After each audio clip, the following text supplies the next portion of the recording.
Se o Oscar 2025 trouxe uma nova geração de diretores norte-americanos, entre eles Bradley Cooper e Sean Baker, velhas caras podem surgir na temporada do ano que vem. Nesse novo vídeo do Cine7 aqui no YouTube, eu apresento 10 filmes de grandes diretores, alguns já até vencedores de melhor direção e melhor filme, que estão aí no páreo para o Oscar 2026.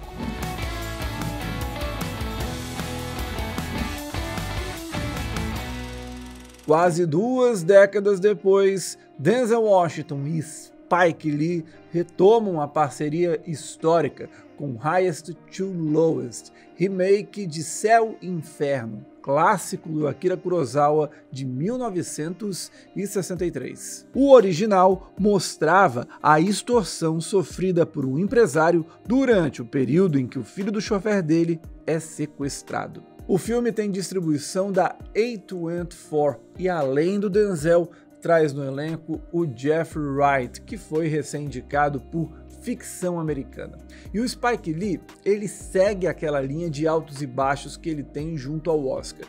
Em 2019, ele ganhou pela primeira vez a estatueta com o roteiro de Infiltrado na Clã, mas perdeu em melhor filme para um filme muito inferior a ele, que era Green Book. Já no Oscar da pandemia em 2021, o Spike Lee ficou pelo caminho com Destacamento Blood. Sempre ajuda a ter o Denzel no elenco, ele é aquele ator super prestigiado, está perto das 10 indicações nas categorias de atuação. Então, mesmo quando o filme é uma draga, é horrível, como é o caso de Gladiador 2, ele consegue se destacar e fazer com que o filme pelo menos seja mais falado. E aí a gente vai ter que ver como o Highest to Lowest vai se comportar em Cannes. Saindo premiado, o filme cresce e pode chegar entre os 10 finalistas do Oscar. Se apenas for exibido, tiver elogios, mas nenhuma aclamação e também não sair ganhador de nada, aí eu acho que ele pode acabar repetindo o que aconteceu com Destacamento Blood, que foi justamente isso.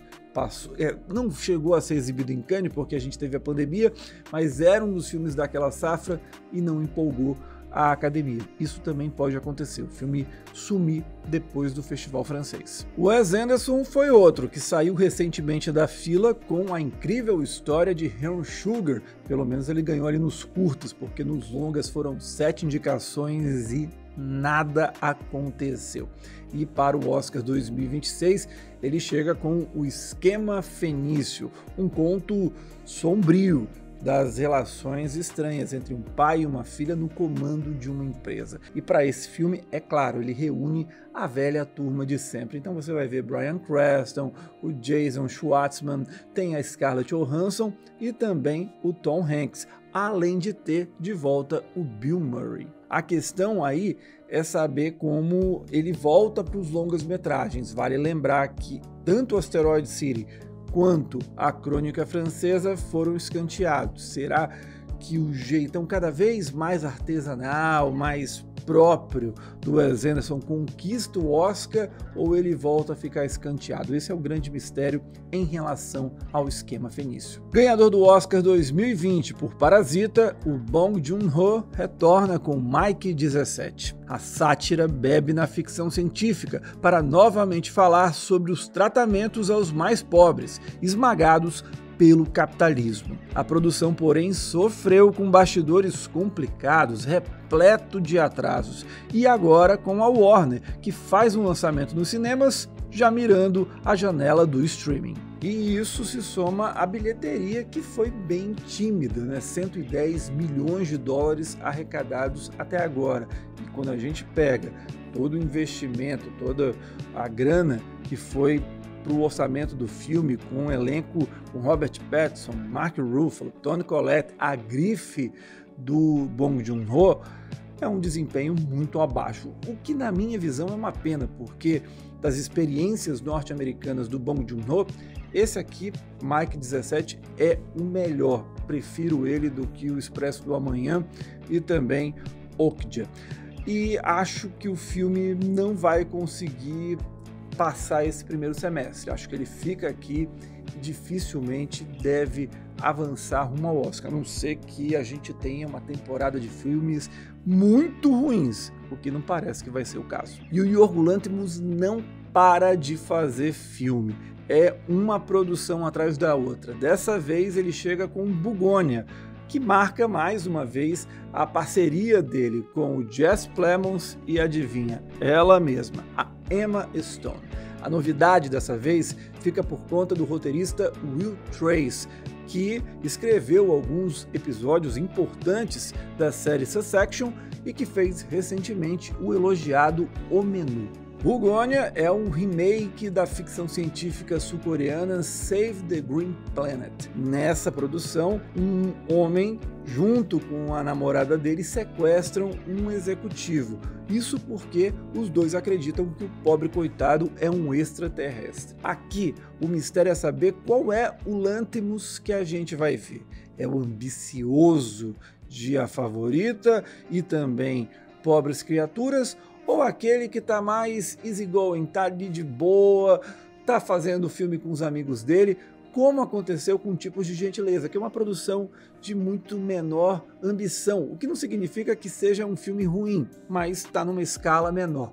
Se ele tiver na vibe de A Favorita e Pobres Criaturas, acho que tem mais chance do que o que aconteceu com Tipos de Gentileza, em que ele ficou em segundo plano.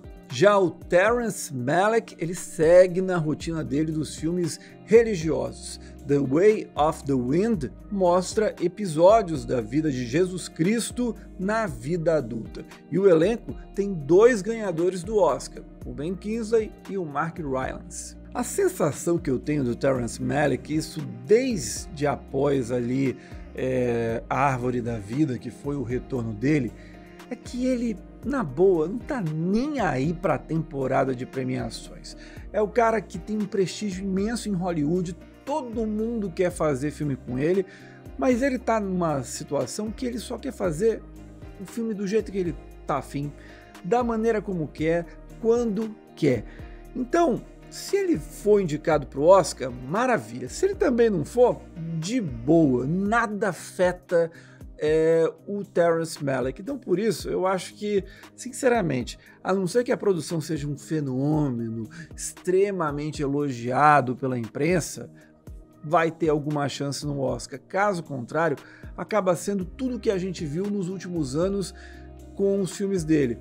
Respeitado, pode até pegar, beliscar uma indicação técnica, direção de fotografia, edição, alguma coisa, mas a categorias principais, isso aí não é o que ele está buscando. E sinceramente, acho que The Way of the Wind vai por esse caminho também. E nesse time de nomes prestigiados tem o Julian Schnabel, e o Oscar já mostrou diversas vezes que gosta bastante dele. A indicação inesperada em melhor direção pelo Maravilhoso, O Escafandro e A Borboleta prova isso. As presenças em melhor ator do Javier Bardem e Willem Dafoe, respectivamente, por Antes do Anoitecer e No Portal da Eternidade, mostram como as obras dele são sempre admiradas. Por isso, é bom ficar atento em Nas Mãos de Dante. A trama é bem interessante. Um pesquisador encontra nos dias atuais um manuscrito original de A Divina Comédia no Vaticano. E com isso, ele vai tentar imaginar como se deu a criação dessa obra-prima. Agora, melhor do filme é o elenco. O protagonista é o Oscar Isaac como Dante Alighieri, e ao lado dele estarão Al Pacino, John Malkovich, Jason Momoa, Gal Gadot, Gerard Butler e até o Martin Scorsese. Cá entre nós, um elenco pra lá de maluco, né? Você pega ali 2 lendas do cinema americano, Al Pacino, Martin Scorsese, um diretor que vez ou outra tá ali na frente das câmeras, um ator que está em busca dessa primeira indicação ao Oscar, que é o Oscar Isaac, extremamente elogiado pelos seus pares, querido pela indústria. E 2 estrelas vindas da Marvel, o Aquaman e a Mulher Maravilha. Definitivamente é bom ficar de olho em Nas Mãos de Dante, pode surpreender bastante nesse Oscar. Já o Guillermo del Toro retorna com uma nova versão de Frankenstein. E aqui eu preciso dizer o seguinte, eu não aguento mais adaptações do romance da Mary Shelley, na boa. É junto com Peter Pan e Rei Arthur, talvez a série, os filmes, os clássicos mais adaptados para o cinema, com todas as versões possíveis e imagináveis, e eu sinceramente já não aguento mais ver. Porém, se tem alguém capaz de trazer algo novo e conquistar público, crítica e, claro, academia, é justamente o mexicano. Desde os 3 Oscars de O Labirinto do Fauno, o Del Toro virou um nome frequente na festa da academia. O salto de prestígio, claro, aconteceu em 2018, ao dominar a temporada de ponta a ponta com A Forma da Água. Mesmo quando não se esperava indicação, ele teve sucesso com O Beco do Pesadelo. E até em melhor animação, ele saiu ganhador, com Pinóquio. Por isso, não dá para descartar de maneira alguma esse novo Frankenstein. E o Del Toro está bem acompanhado. Olha o elenco. Tem Christopher Waltz, ganhador de 2 Oscars, Mia Goth, Jacob Elordi, 2 estrelas grandes que estão crescendo em Hollywood, e o protagonista é ele de novo, o Oscar Isaac. Depois do fracasso de Os Eternos, a Cole Izal está pronta para voltar ao Oscar, onde ela foi consagrada com Nomadland. Dessa vez, ela apresenta Hamnet, uma história bem interessante sobre como a esposa do dramaturgo William Shakespeare lidou para superar a morte do filho. A Jess Buckley e o Paul Mescal, 2 atores que foram recentemente indicados ao Oscar, são os protagonistas do filme. Também aqui vale uma observação. A produção é distribuída pela Focus Features, ou seja, é mais uma vez a Cole Izal trabalhando com um braço independente de um grande estúdio do cinema americano. Foi assim com a Searchlight Pictures lá no Oscar 2021 com Nomadland. Há boas chances de Hamnet estrear no Festival de Veneza. E ainda tem o fato de que uma história como essa, com uma abordagem diferente do que a gente costuma ver sobre Shakespeare, pode atrair muitos votantes do Oscar. Todos esses motivos que eu acabei de falar fazem a produção da Cole Izal chegar com o potencial de ser grande candidato ao Oscar do ano que vem. Já o Paul Greengrass apresenta uma história que é traumática para Los Angeles. Em The Lost Bus, ele mostra um motorista de ônibus interpretado pelo Matt McConaughey fazendo de tudo para salvar um grupo de crianças do incêndio florestal devastador que aconteceu em 2018 lá em Los Angeles. Agora, eu acho que o projeto da Apple está entre a cruz e a espada.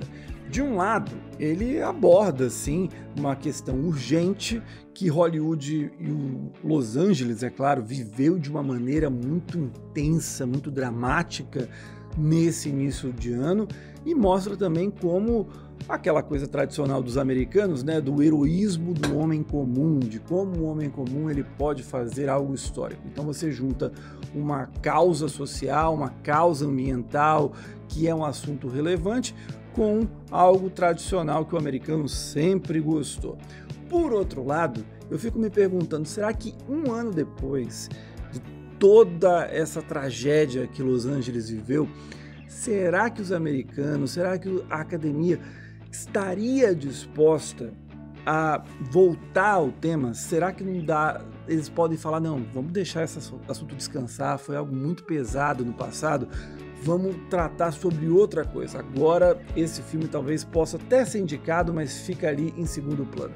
Eu acho que ele está nessa gangorra, como é que o filme vai bater junto à academia. De qualquer modo, eu acho que The Lost Bus vai estar no jogo sério para a disputa de melhor filme das categorias principais. Se vai ser indicado, aí é outra história, a gente vai ter que ver os outros candidatos. E isso muito se deve também ao Paul Greengrass, que não é um diretor tão popular e tão querido, aclamado pela indústria e pelo público como é o Christopher Nolan. Porém, ele sempre foi muito regular, e a gente viu isso, desde Voo 93, passando pela trilogia Bourne, especialmente Ultimato Bourne, que ganhou Oscars importantes, e também, é claro, o Capitão Phillips.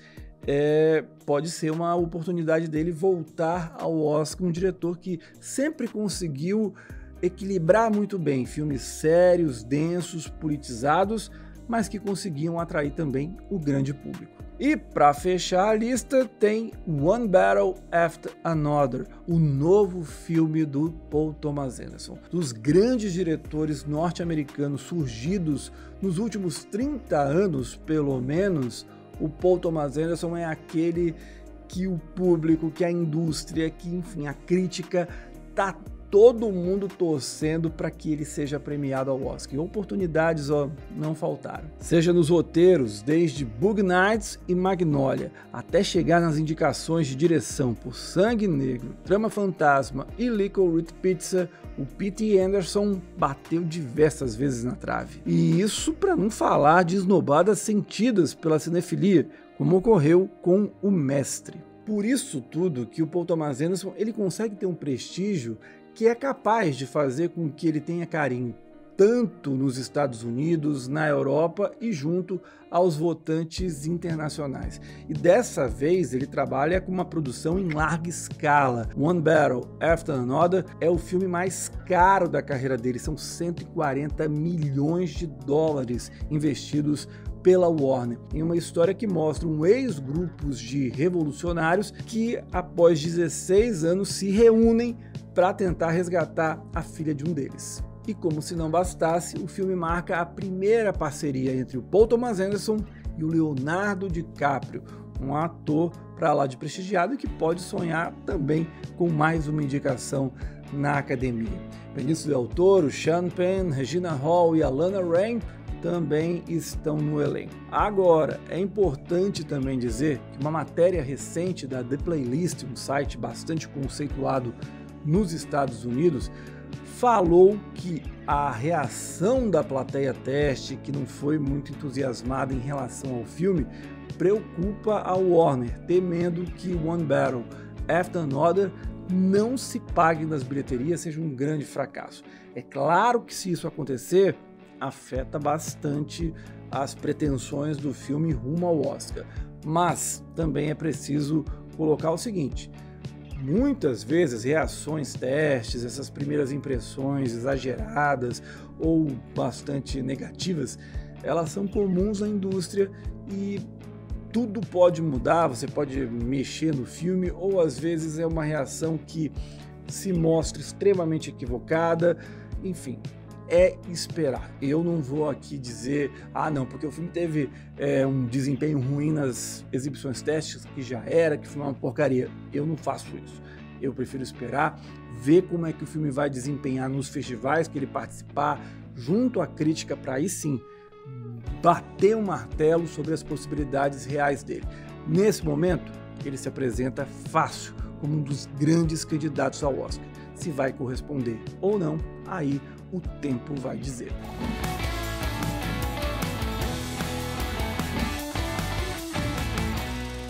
Gostou do vídeo? Então curte, compartilhe, claro, se inscreve e ative as notificações aqui do canal. Eu volto na segunda-feira falando sobre os blockbusters. Superman, Quarteto Fantástico, Avatar, Missão Impossível 8. Eles têm alguma chance de serem indicados? É isso que você vai ver então na segunda-feira. A gente se encontra. Até lá. Tchau.